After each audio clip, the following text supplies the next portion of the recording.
Pizza box. Will it DTF? Let's find out. Obviously, this test isn't just about pizza boxes, but any kind of cardboard. DTF transfers work really well on porous surfaces like shirts, jackets, and tote bags. So I'm thinking it should work great for cardboard. But let's make sure we don't mess up the cardboard in the process. I made a template in Adobe Illustrator and designed my pizza box. With the pizza box being white and not something that needs a lot of stretch, obviously, I'm going to set my white underbase really low. This is going to use less ink, saving me some money. And when I've tried to DTF on other hard surfaces, I've had some issues with the ink smearing, and I'm thinking it was just because I was using too much ink.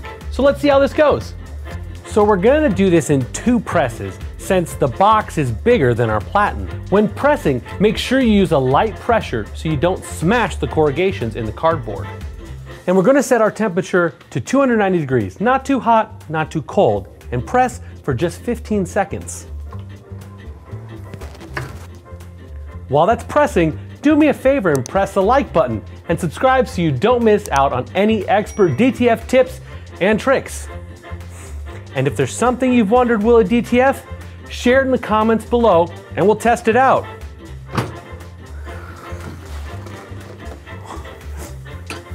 Whoopsies, I decided to stick to the platen a little bit. All right, that looks okay. And I do have some of my graphic hanging off the edge here.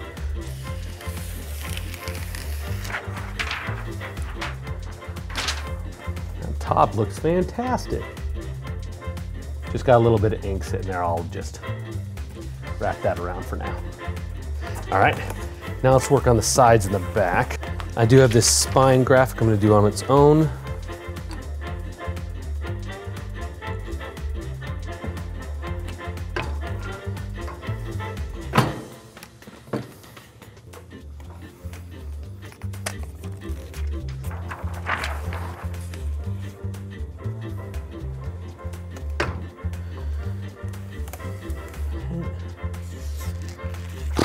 Perfect. First of all, you guys can see there's some curvature that got left to the cardboard from the heat. And I can see a little bit of bumps in it, but I think if I maybe lighten my pressure slightly, that would get rid of that. Also in the past, I've noticed some kind of like haloing around the graphic a little bit. And I think that's just some adhesive. I can kind of see it there. Another thing I've been wondering as I thought about this project was if a second press is necessary on cardboard. We usually do it on garments to make it more durable with the movement of the fabric and to give it a softer hand feel, but neither of those are concerns in this case. I can definitely feel the transfer. It feels good, it feels well adhered, and it looks nice. Let's see what it looks like when I fold it all up like a real pizza box. That looks pretty good. I think that worked quite well. Just for testing's sake, I'm gonna second press this top and see what happens. Okay, second press the top. We'll just do it for 5 seconds. And let's see how that changed. Ooh, I don't like it. So, I don't know if you'll be able to see it. Let's see if I can capture it here. There's some kind of rippling that happened when I did the second press.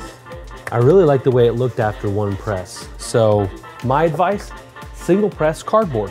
So pizza box, will it DTF? Absolutely it will. With DTF, you can provide custom full color cardboard boxes or just add a logo and a slogan, giving that boring brown box a professional yet personal touch. Another great customized option you can give your customers or make your own boxes stand out from the crowd. Thanks for watching, and we'll see you next time.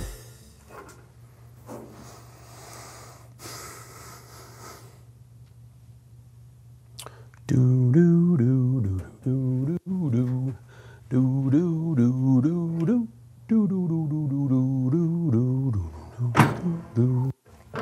really likes to stick that flat.